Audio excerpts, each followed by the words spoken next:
welcome back. Fox OG here with Thass. We're going to be going over the patch notes for 9.0.5 that just came out probably a week ago. We're just going to go over them real quick. Let's start with classes.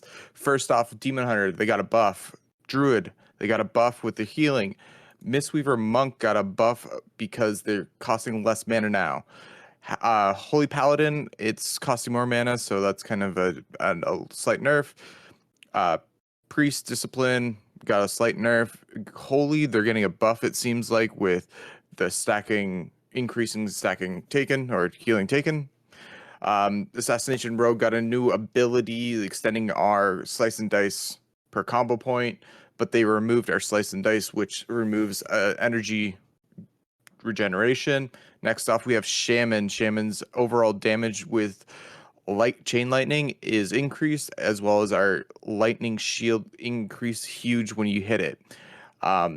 Their restoration druid or restoration shaman, their damage for lava burst got decreased by 10%, which is probably a good thing because they were doing a lot of damage.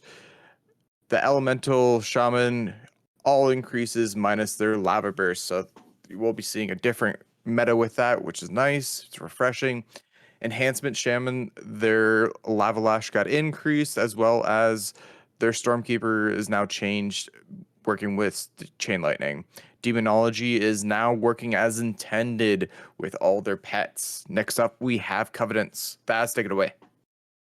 Yeah, so there's a lot of covenant changes here. We're not going to go over every specific class one. I'm just going to touch on a few that are relevant to certain metas. The Necrolord is probably the one that we're going to see most people switch to, just because Fleshcraft, the rework that they did to Fleshcraft is absolutely nutty, especially coming from a tank's perspective. So Fleshcraft now forms a shield that is equal to 40% of your maximum health. It was I forgot what it was. Was it 20 or it was based off of like the creatures around you or whatever, right? So use Fleshcraft, the more creatures around you, the bigger the shield was, right? That's how Fleshcraft worked. Now it's just a flat 40% no matter what. And if you do it around creatures, it reduces like say you do it around 6 mobs, it reduces that cooldown by 6 seconds. Which is huge. And the last thing changed to it, which is also it's going to be a lot of like outplay here, depending on your skill level. But while channeling Fleshcraft, you take 30% reduced damage. So I personally believe we'll see a lot of tanks switching to Necrolord specifically for Fleshcraft. A 40% shield every minute and a half is just massive from a tank perspective. On top of, oh, I'm in trouble, Fleshcraft is up, let me channel it real quick, and I am now getting a 40% shield while taking 30% less damage. So essentially, it could be a cheat death, which is nuts. Soulbinds, it looks like a few changes were done to the Soulbinds for the Fleshcraft due to the changes for Fleshcraft. So Night Fae, looks like Spirits of the Queen Conservatory. I don't really know what that is just because I don't have any characters in Night Fae. So all the Night Fae players out there, you can go over that. An Ashen Hallow. Let's see. This is Ashen Hollow, about all Abominable Swarming Myth, Death's Due. Okay, what these? Okay, this is a visual change. Oh, interesting. Visual effects will now appear less overwhelming to allied players when casting Dungeons of Raid. The changes are still going through iterations and may not be final. So, I mean, there's as cool as these things looked, these things could be a nuisance. If you run with a Venthyr Paladin in Sanguine Depths and he Ashen Hollows, good luck seeing traps. Good luck seeing the stuff on the ground because you ain't seeing it. So that's going to be kind of neat. Some changes were due to, they've done a lot of different. So look, this is massive for Demon Hunters. Leasing Decree, damage reduced by 10% for Vengeance. Every Vengeance Demon Hunter's a Kyrian because Elysian Decree just does so much damage. This is another reason why I think a lot of Vengeance especially is going to go Necrolord. Just because they changed Fodder to the Flame. I actually hopped on the PTR and tested this out. It's kind of nutty. What it does is it allows you have a 25% chance just doing your basic rotation to summon a demon from the Theater of Pain. And when that demon comes up, you throw glaive it, which does lethal damage, and it explodes and does an AoE to all the mobs around you while healing you for 25%.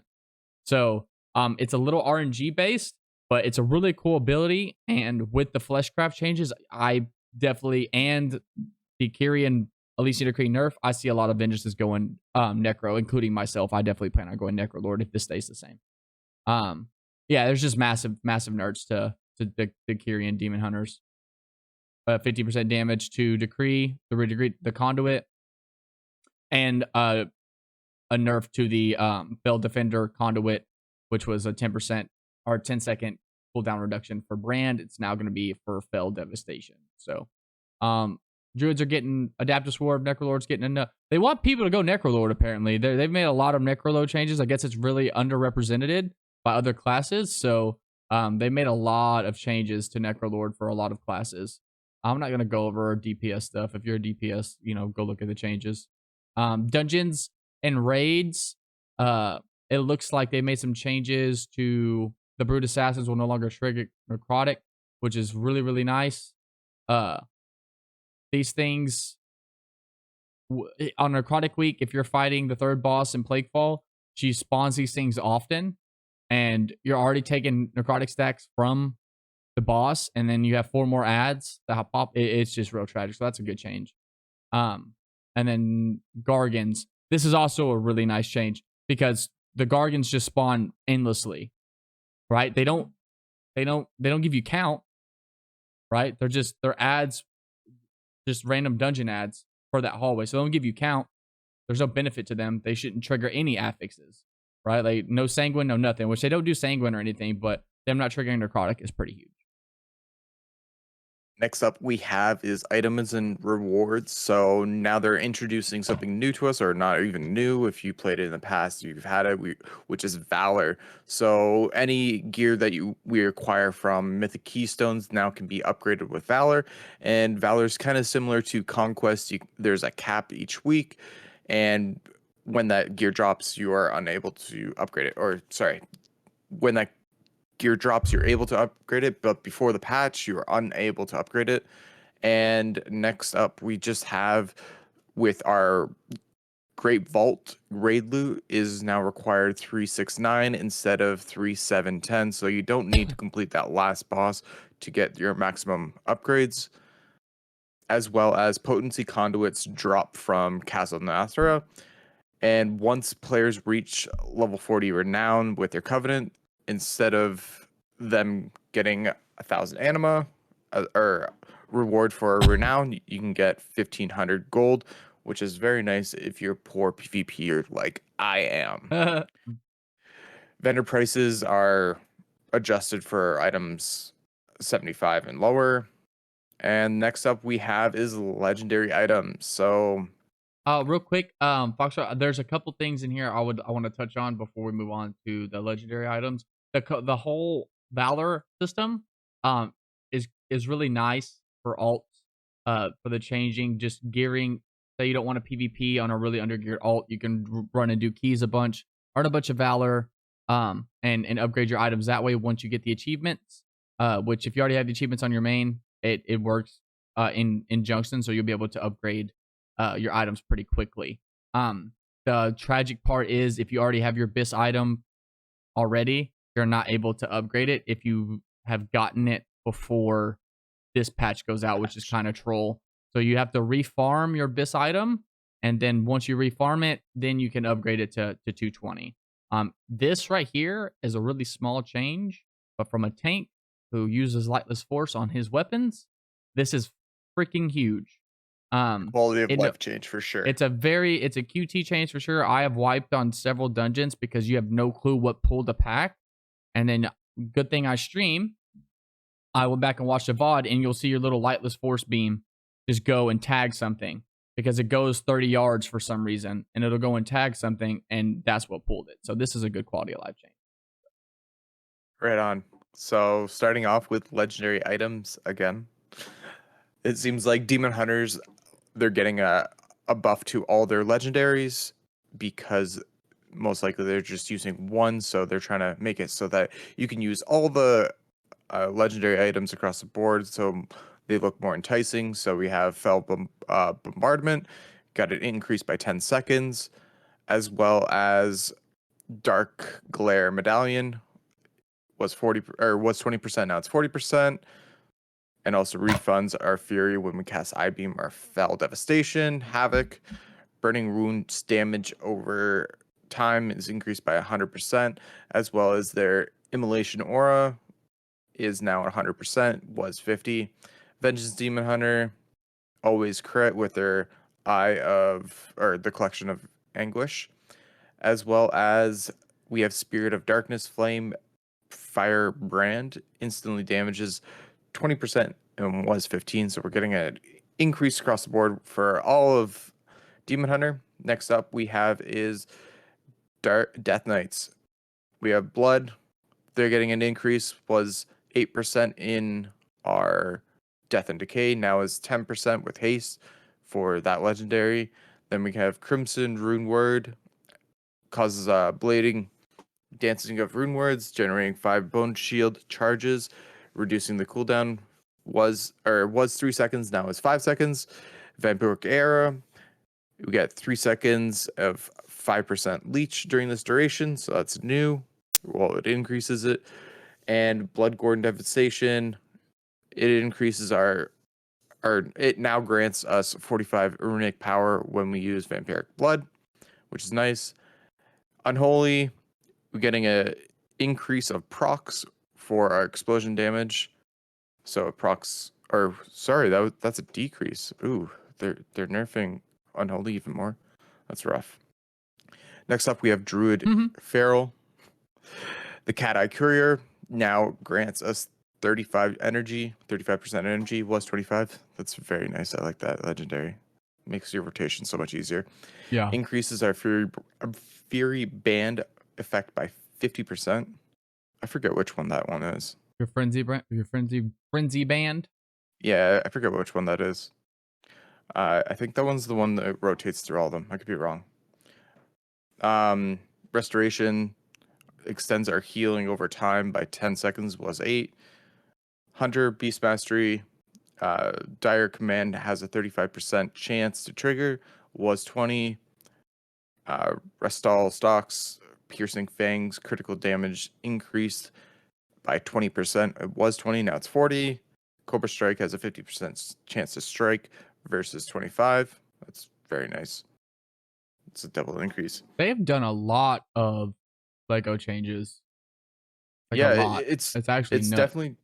It's definitely to make them more on par. Instead of people using just one legendary that's best in slot, that might even just be 100 neutral. Now it's going to be class specific, which I still think they should do something with survival hunters. They're not doing as much damage as they should be. Latent poison injectors damage increased by 50%. Yay! That's all they get. But 150%, maybe. Like the thing is I'm cool with all these changes that they're doing to these legendaries. It doesn't fix the problem of, okay, well, now I have to go farm Torghast for the next 3 weeks to make a legendary that's viable, right? Like, so it's like, this is great. And if they wanted people to switch around Legos, they need to make the cost of making legendaries less if they're going to make all these changes, which I don't see that in here at all. That No. of them changing any cost of what legendaries, the Soul Ash it requires to make a legendary. I'm running that into that on my priest right now, where I had enough Soul Ash to make a rank 2, and now I have to do Torghast for the next 2 weeks to make the secondary legendary that I want to use, because in PvP legendaries are very specific, right? Maybe I want to use my Crystallized Reflection in one scenario. Maybe I want to use my Sephu's that reduces incoming crowd control in another situation. So PvPers kind of have it a little tough in that sense, because maybe you want to use different Legos, but you have to take the time to farm the Soul Ash to make those different legendaries. So this is a really cool changes, but I really hope to see some kind of change to the amount of Soul Ash it requires to make a legendary. Now, if it was like BFA where we could recycle or scrap our legendary and get back a portion, that'd be great. A huge change that I noticed is with Mage. So with Frost, the Cold Front legendary now calls down a Frozen Orb after casting 30 Firebolts or Flurries, and it was 60. Back in the beta, I believe it was like 30 Frostbolts and Furies before that. And then they increased it to like 90, then they nerfed it to 60. It's funny that they went back down to 30 after everything. I'm glad to see that Go ahead.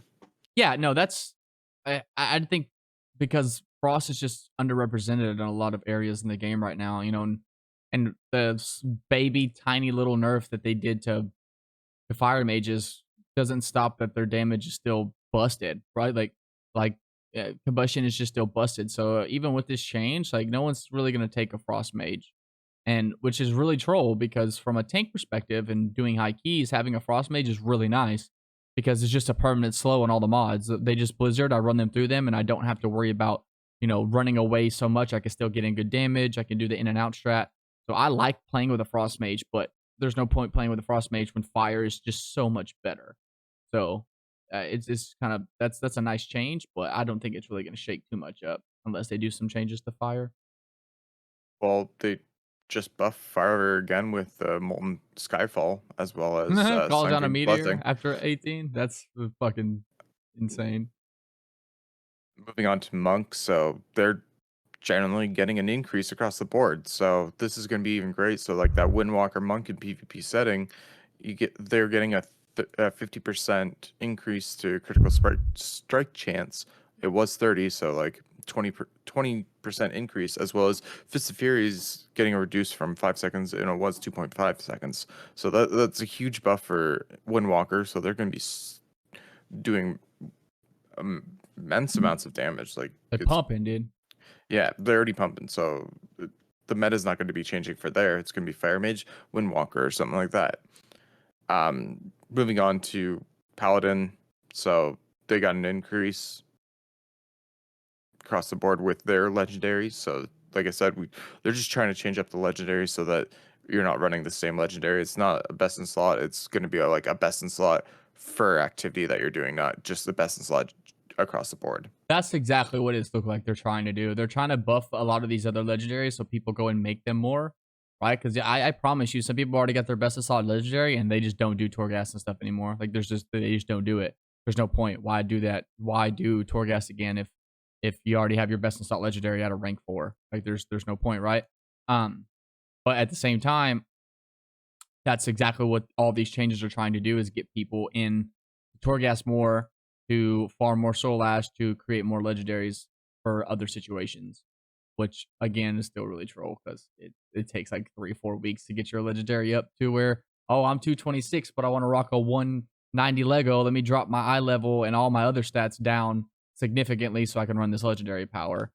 So that's really dope that they're doing that. Oh, come on, Blizzard, just change the cost of soul ash. Yeah, even that rogue, all their stuff is getting increased, minus the one.